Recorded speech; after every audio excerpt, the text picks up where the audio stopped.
Christian parenting.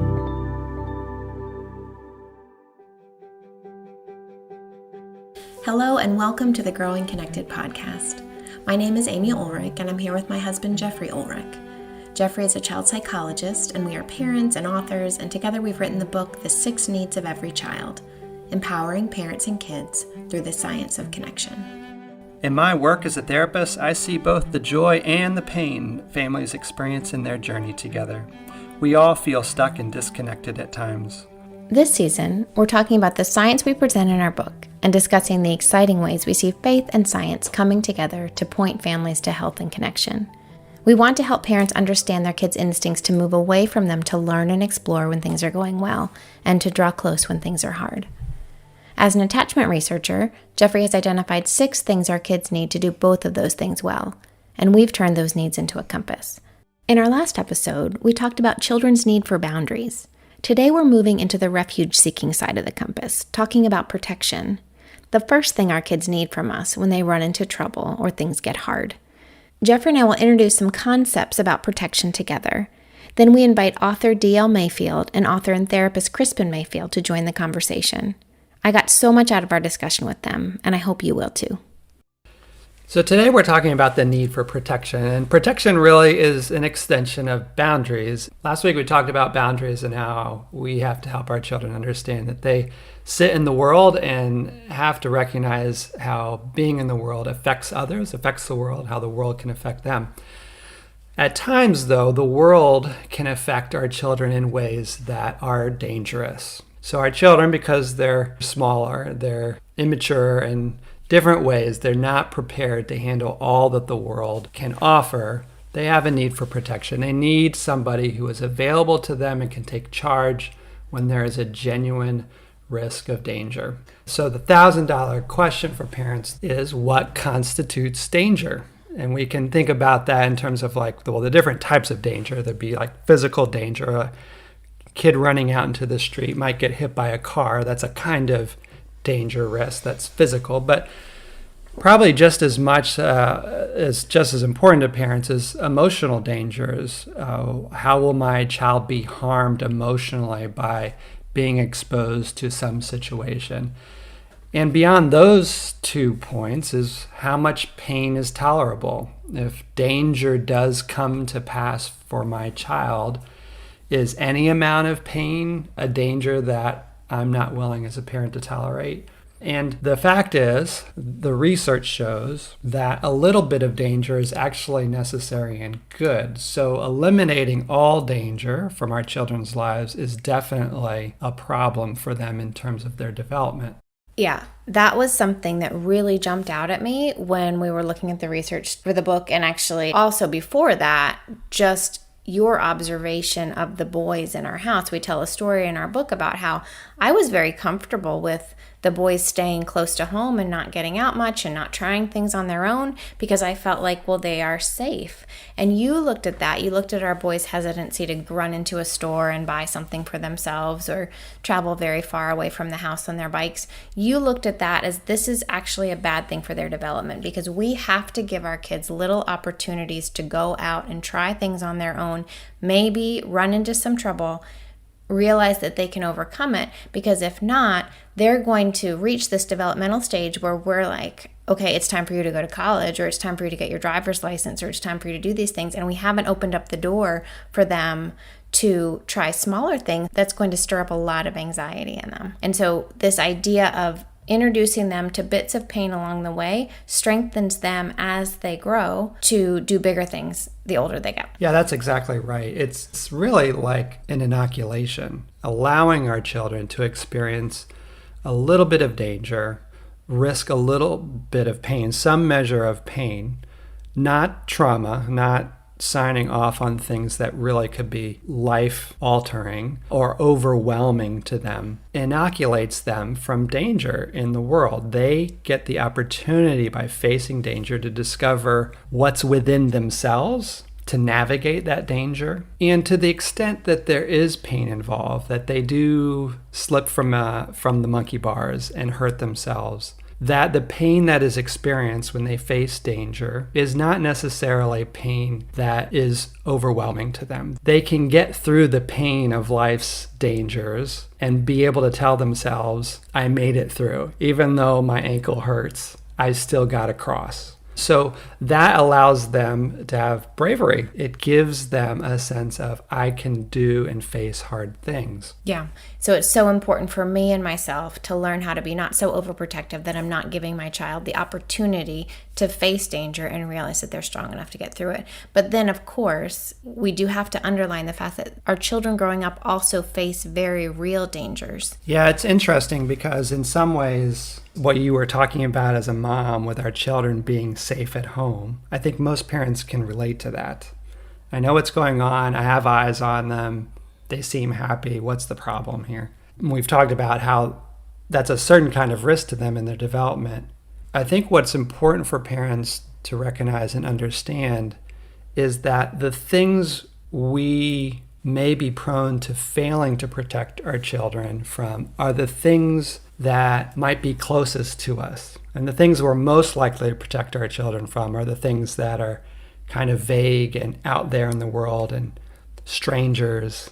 But the research does show that where children are most likely to be harmed, physically or psychologically, that's going to be from somebody they know and that we know as their parent.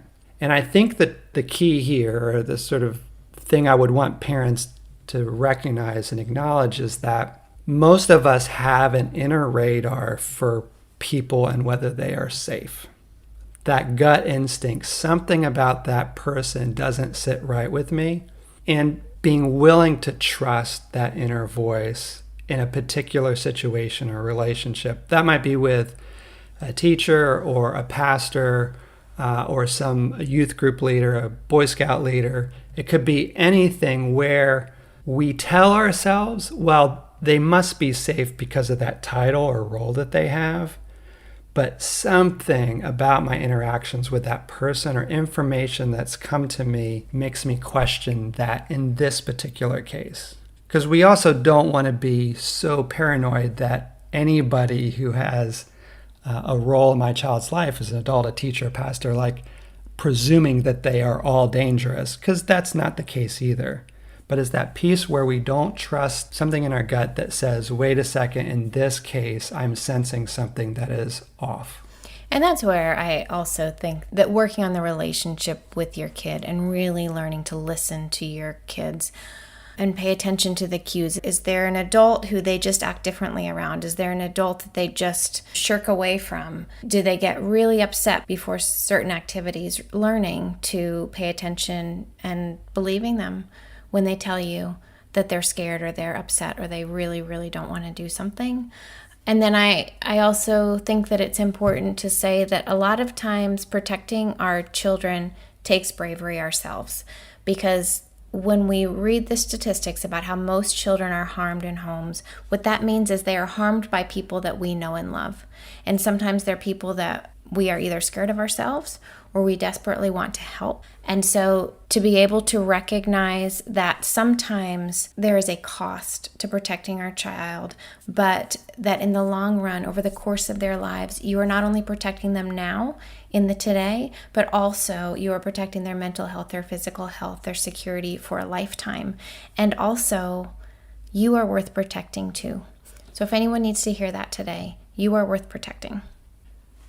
One last thing I want to say about protection and those circumstances where underprotection really can have an impact on children's lives is in the foster and adoptive community. You may know someone or be a parent yourself who is raising a child who was adopted or fostered from a situation where there was abuse or neglect. And that's probably the most common reason for children being in state care and being put up for adoption and foster. And one thing I want all parents to know is raising a child who has had chronic early underprotection, harm because there wasn't a loving adult there to protect them, has lifelong and serious impacts on their ability to function. And so I just really encourage, if your church or your community is supporting somebody who is an adopter or foster parent, to really love on them and support them in whatever way they need from you.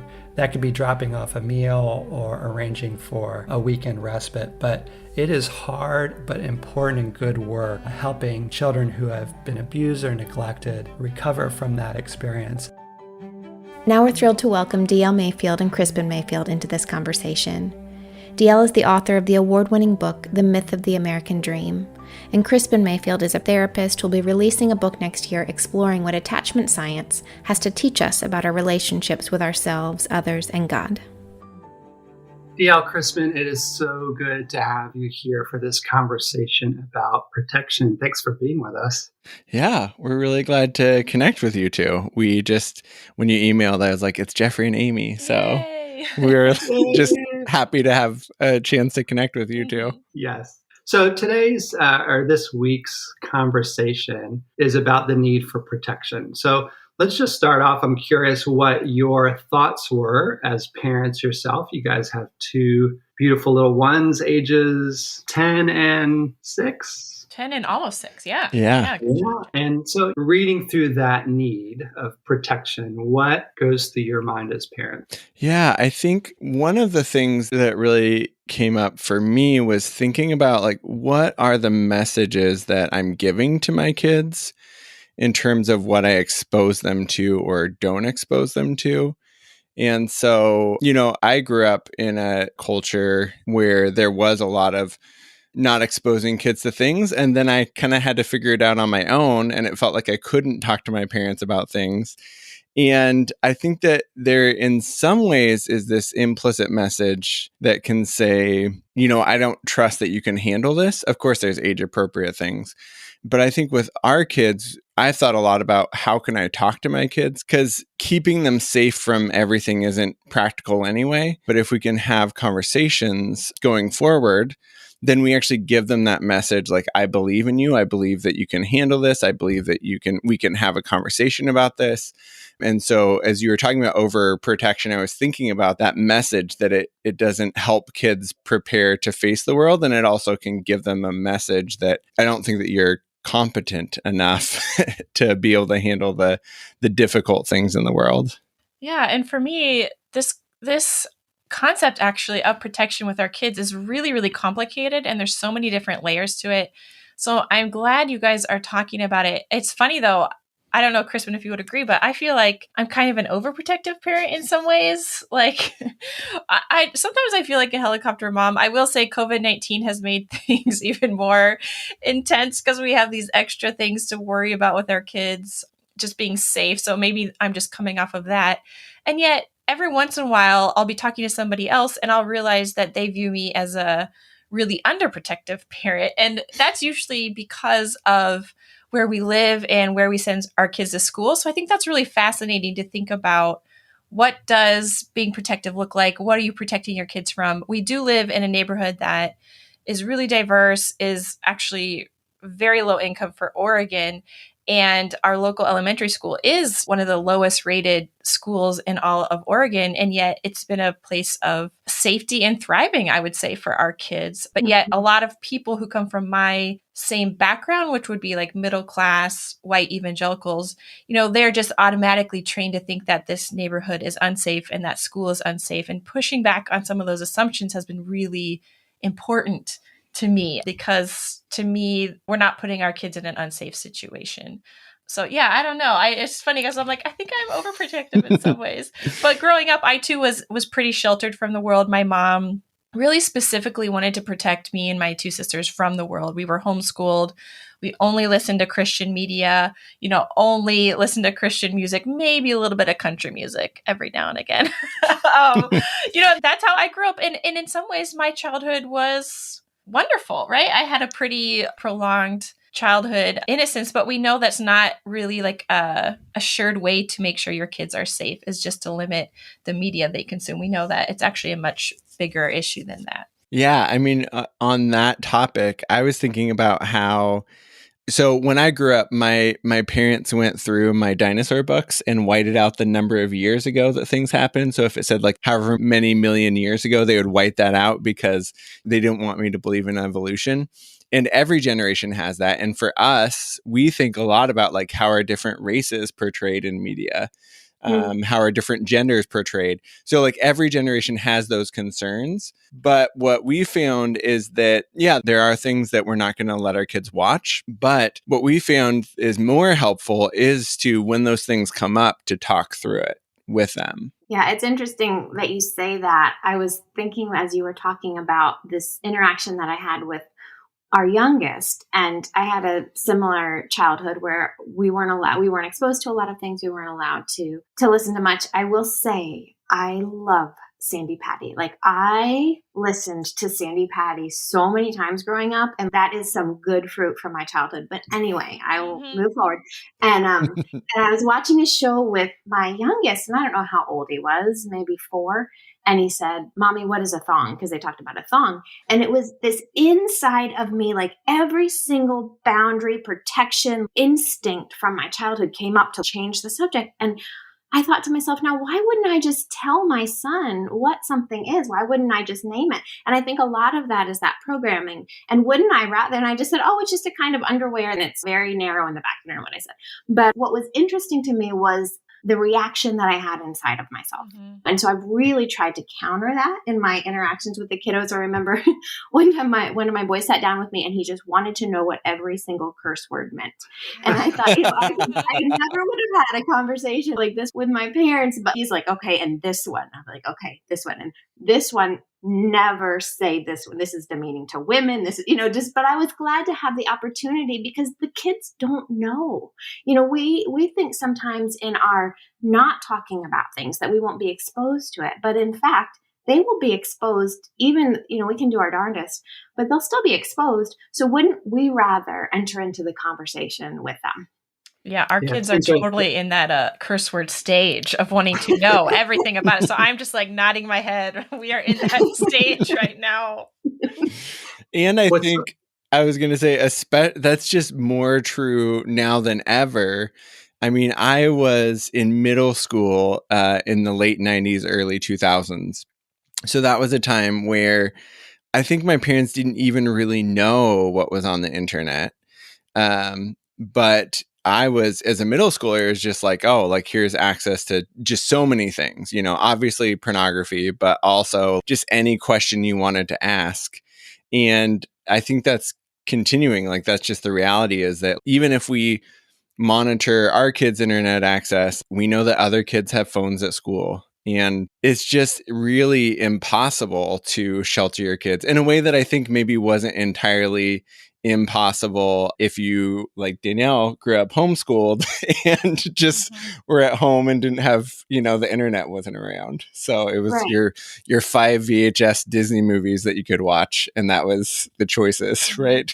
Jeffrey, you work with so many teenagers, and one of the things that we've found out is that what teenagers tend to do, if one of their friends doesn't have a phone, what they'll tend to do is offer an old phone to their poor friend who has no technology, and then those phones can all connect to Wi-Fi.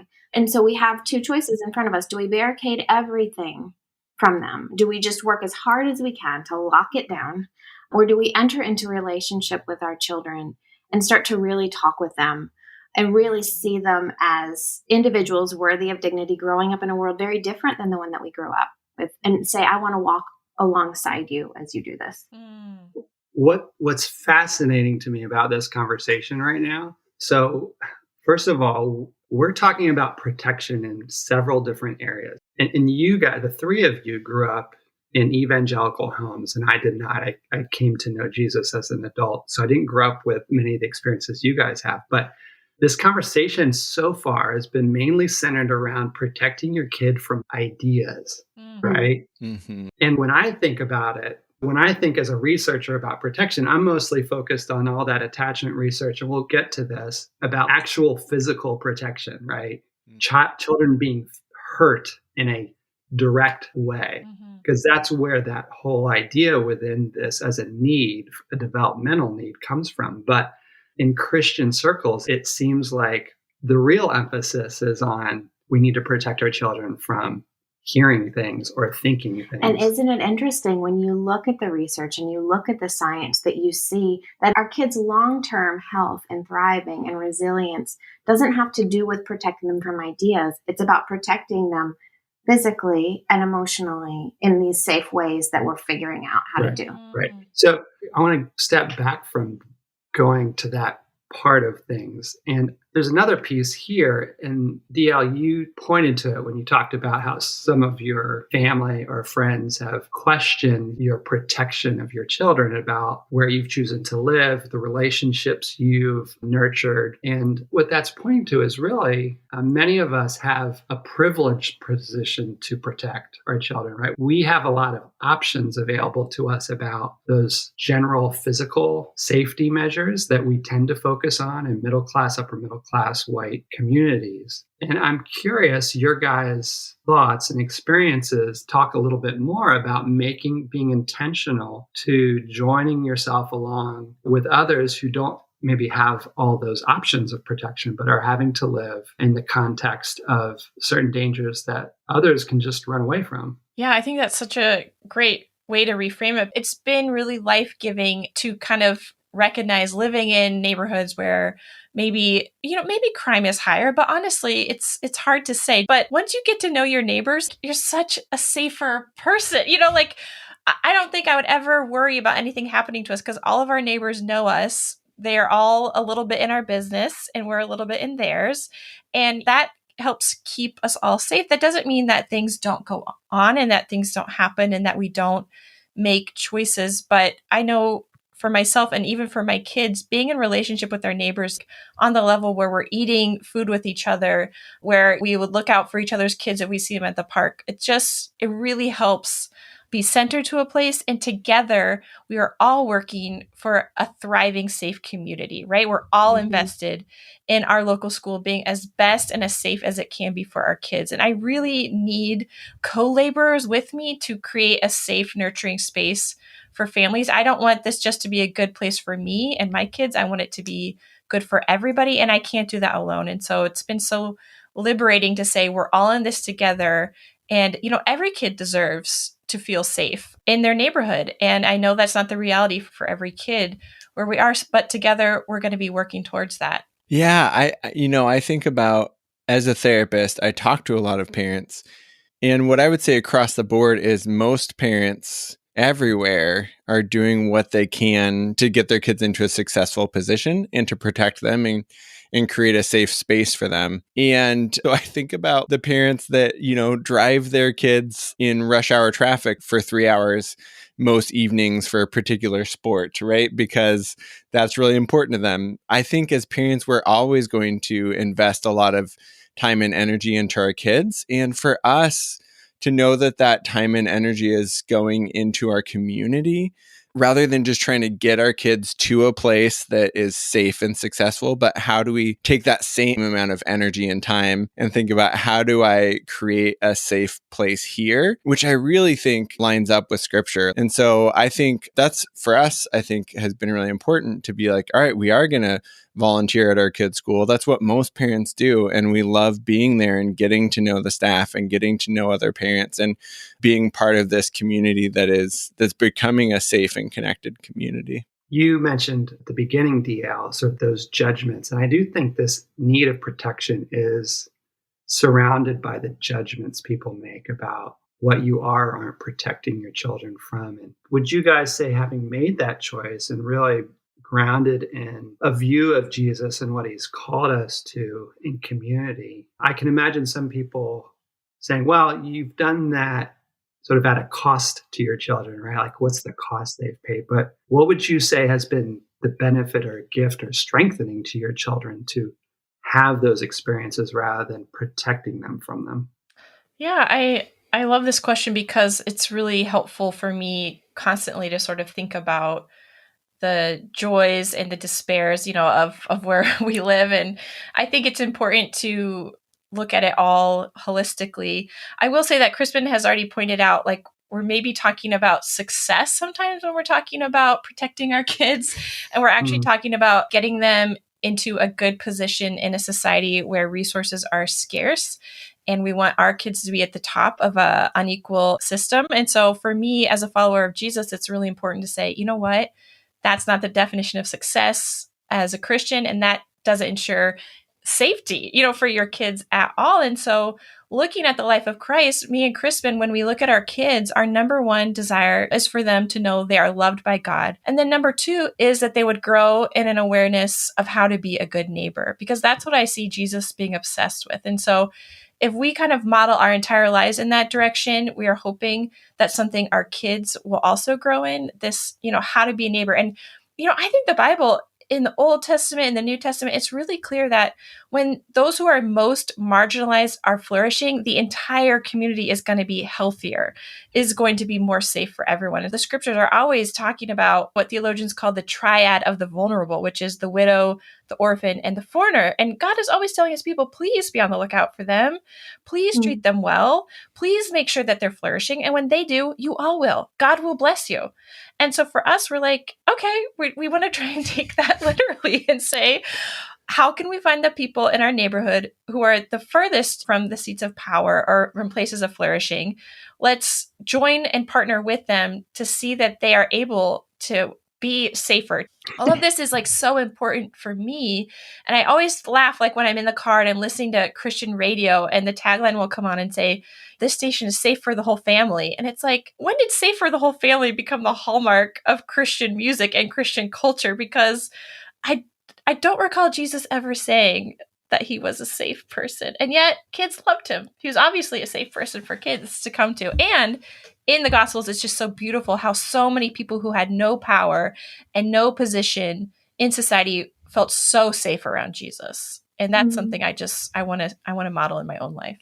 Yeah. The thing that I would want to add thinking about our community is that our kids have so many people in their life that just delight in them. We have a lot of aunties. Yeah. And it's really great. It's a small community. People don't necessarily have cars. Most people walk to school, which means that we literally just like see our friends all the time, and our kids see those aunties walking their kids to school every day. We're seeing people just on the day to day, which really, in a lot of ways, creates a community. And whereas, in the suburbs where things are spread out, it's like you have to really make time to see people. This is like, well, yeah, our lives are just kind of wrapped up together. And our kids definitely benefit from that as well. Yeah. So I want to flip this conversation. We're talking about thinking differently about where is their safety, right? Flipping the narrative from it's dangerous out there and I need to keep my kids from experiencing as much of the danger as possible and stay inside where it's safe. And thinking about that anew. And I think that's important in how when we let our children see the world as it is and build relationships and help them to be curious about the world actually strengthens them. I think of your daughter Ramona and that indomitable spirit which you nurture in the big wide world. There's the other side of that, which is the questioning the safety on the inside. And so, Crispin, I know you're very familiar with this, that the statistics show the greatest real threat to children in terms of disruption of their normal development is abuse and neglect, especially early on, but not just in the first couple of years of life. That's true throughout the developmental period.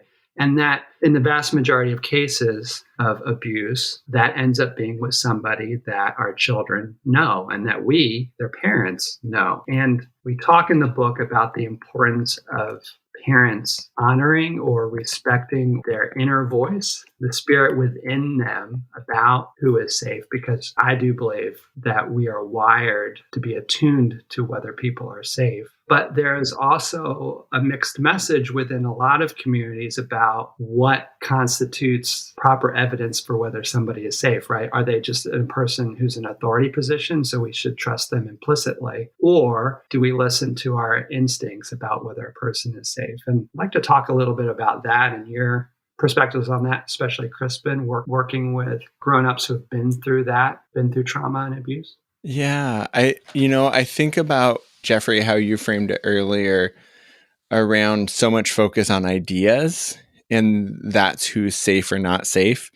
is a person's theology or philosophy or ideology safe? So if someone's in the church, they're safe. If they're outside the church, they're unsafe. And the reality is that there are unsafe people in the church.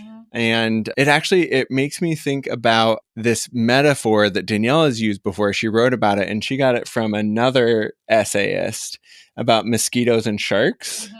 But I think, could you just explain about mosquitoes and sharks? Yeah, just like thinking about how our culture, like our collective imagination, gets focused on certain things. So like in the United States, we're really scared of sharks, which is funny because we're in Oregon. There's really no, but like there's like a Shark Week on Discovery Channel every week, and we just are obsessed with this very rare instance. You think about hundreds of thousands of people in the Midwest watching Shark Week and being killed by a shark. But really, like the most deadly animal in the world is the mosquito. But the mosquito tends to kill mostly people in other countries, people who are poor, people who are not white. And so America as a whole has decided, we're not afraid of mosquitoes. Yeah. So we fear sharks instead of mosquitoes is this thing we say to each other sometimes as a way of trying to reframe, like, wait, what should we actually be focusing on here? Yeah. And I love that picture because mosquitoes are so familiar,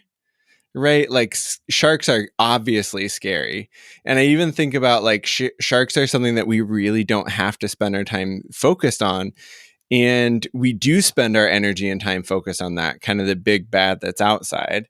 Whereas mosquitoes in a lot of parts of the world carry deadly diseases or diseases that, without treatment can be deadly. And I think that's like a really good picture for a lot of things, but definitely like a good picture for abuse, because abuse very, very often happens from someone that the child knows and trusts, someone that the family knows and trusts. And so what we end up doing is we're looking for the big bads outside. And sometimes in the church, that means looking for the people that have the wrong ideology or theology or don't agree with us politically. But really, that's not always the mark of an unsafe person. In fact, there isn't a correlation there necessarily. And so teaching our kids to trust what's going on within them. And like we were talking about before, you can't effectively barricade your kids away from all harm. The best you can do is make sure that they know that that conversation is open. That line is open. And so that's something even from a young age, when we dropped our daughter off for the first time at a childcare where we didn't know the adults. We talked to her before, but we just reminded her about what's appropriate touch and not appropriate touch. And so we picked her up after an hour and she said, I had so much fun and nobody touched my private parts. Yay! Very, very loudly. Very loudly. Very excited. Right. Which actually is great. Yeah, it was funny, but it also is like, it lets any predators know that like, this is not a safe kid. That's the girl that has an open line of communication with her parents about inappropriate touching. That's right. And, this whole conversation is making me think about some information that we shared in the book about adverse childhood experiences. And there's pretty significant longitudinal study of families that lasted decades and really trying to figure out what are the things that affect children for the long term, what helps build security in them, what helps them thrive, what really tends to stunt them physically and emotionally moving forward. And it's this list of things that kids tend to experience in their homes behind closed doors. And some of them include child abuse, child neglect, mental illness from a parent, substance abuse, alcoholism, witnessing domestic violence. These are the things that really make a difference in the long term for our kids and their health. And we talked a little bit about in the intro, these are also some of the hardest things when we are experiencing them in our own homes and our own families for us to actually address and help our children through, right? Whether it be someone in your church community who is harming them, or, sometimes it's happening right in our own homes. And that takes bravery. And that takes really people who we love and care about coming and saying, I'll stand alongside you as you work through this and protect your kiddo. So again, I just like we said in the beginning, I want to say again, like if that is your situation, you are worth protecting. Your child is worth protecting. And I just want to say to anyone listening, if you have anyone in your life who needs support in these situations, I know it's hard, but please, if we could just stand up and be for each other and with each other through these things, our whole society as a whole, our families, our churches, everything will be strengthened if we start to have these conversations about what really matters, what we're actually experiencing, and figure out how to move through them. Yeah, it takes bravery, whether in your own family or church or community, to call out bullying, abuse. And we have to strengthen one another to say, no, there's no law that supersedes that. You just have to take it because they're your teacher, or you're a family member, or they're your pastor. But that tension exists, I think, in most of us. But I shouldn't, or make excuses. And I'm curious, Crispin, what you tell parents or adults who may be in that position, or you recognize there's danger, but they're struggling with being able to place that boundary in their life, do the thing their gut says is the right thing to do. Yeah. Wow. I mean, this is such a huge, huge topic. And part of this touches on my own story because I'm a sexual abuse survivor from a family member, someone that I knew. And to be able to even name and talk about something like sexual abuse is just inherently disruptive to a community. It's disruptive to a family, or to a church community, or to a school. And that does carry a lot of pressure. So like you said, it does take a lot of courage, because it means upsetting the community. It doesn't necessarily mean going against the community, although oftentimes that's what ends up happening, is that there will be certain leaders or people in the community that will say, no, that can't be happening. And so it takes a lot of strength and a lot of courage to say, no, we actually do need to address this. So first of all, I would say that it is hard, and it also is really worth it. And I would say, when we're looking at a lot of the people that are speaking about the abuse that's happened in church communities, it's not only a question. I would say that people that have experienced abuse are not only wanting to talk about the pastors or leaders or whoever who have abused them, but also, what was it about this community that made it hard to talk about this? And so I think parents can definitely do a lot in terms of letting their kids know that communication is open, just like, we did with our daughter, and we'll continue to do with our kids going forward, is letting them know, hey, this is something that's okay to talk about. And actually the impact of that, if we can teach our kids how to have these difficult conversations, and I would say that goes for abuse, it also goes for racism or discrimination, sort of that you see something, you say something, right? If we are protecting our kids and not talking about these things, then they're not going to know what to do when these situations come up. But if they know, hey, it's not okay, this touch isn't appropriate, or racism isn't okay, or whatever it is, and we've had that conversation with them, that actually helps them build some internal resources so that they can go to, hey, mom or dad told me this wasn't okay. And so I feel confident to step up and say, hey, this isn't okay. And so that's a way of helping, not that kids have to stop abuse, but as they grow up, they're going to get more comfortable with noticing what is right and wrong, and standing up for those that are being harmed, or if they themselves are being harmed. I think I get overwhelmed looking at these studies of what neglect in childhood can do and the long-lasting effects. But I think there is the flip side of when you as an adult, as a parent, can start to do your own work, right? To do the hard work of interrupting cycles of abuse, even or especially if it's connected to an institution or your family, something that benefits you in some way. If you can stand up to that, your kids are going to see it. So Crispin and I are always trying to work on getting more in touch with our own intuition, teaching our kids that, and just preparing ourselves to do the hard work of interrupting violence and abuse of power when we see it. And I've already seen our kids doing that in some ways, and it's kind of exciting to see when we are pursuing health as parents. I do think it trickles down to our kids as well.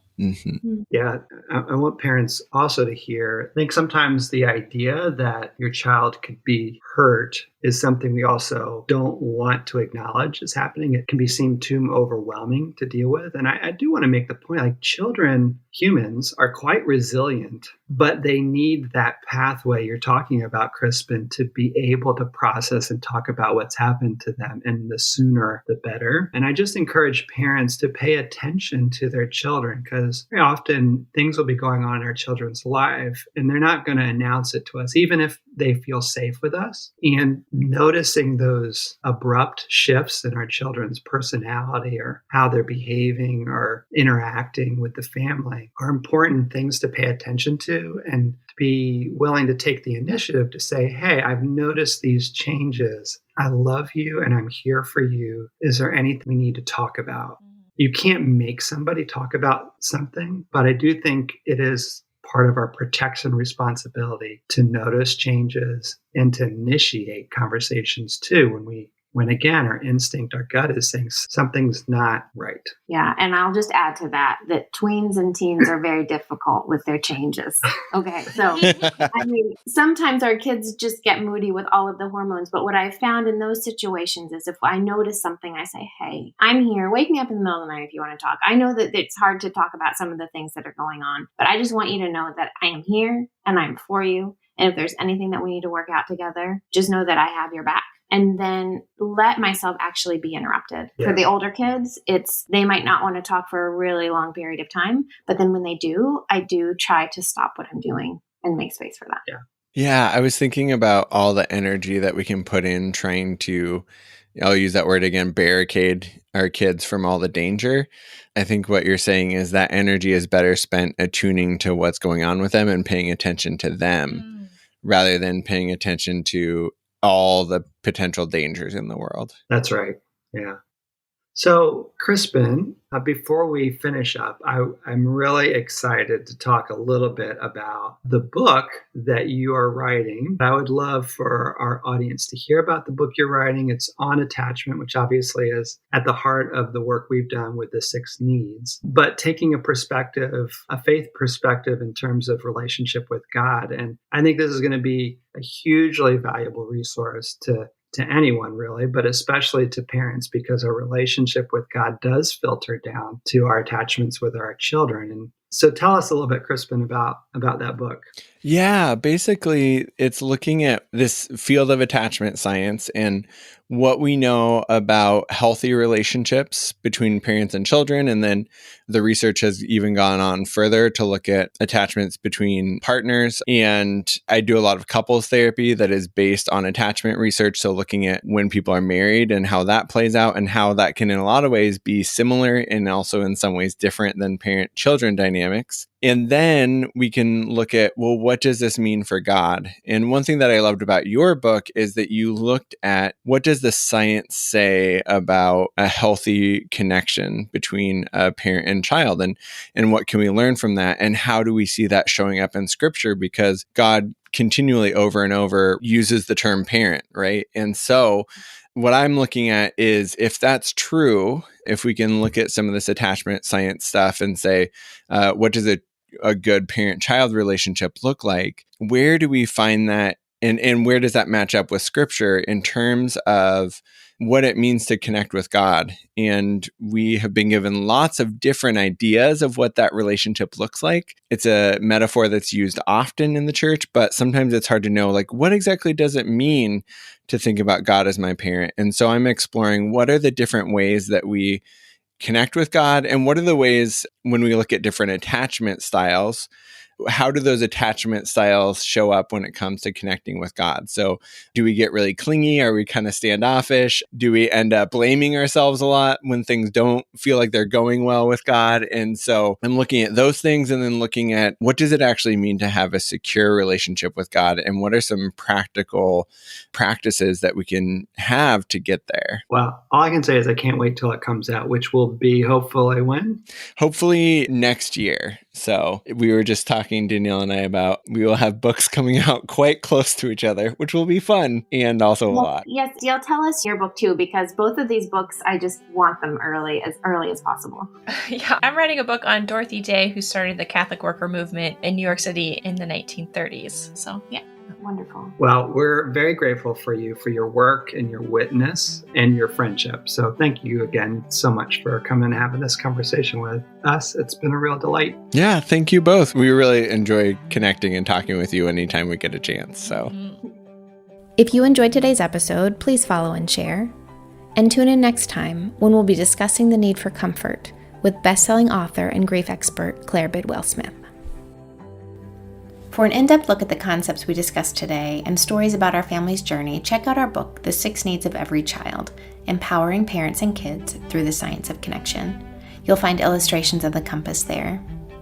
We've heard from parents and teachers who want a copy of the compass to hang up, so we've also created a PDF that's available for download at growingconnected.com. And now, may the peace of God, which transcends all understanding, find you and hold you today. May you be strengthened and encouraged in ways that surprise you, and may you and your family experience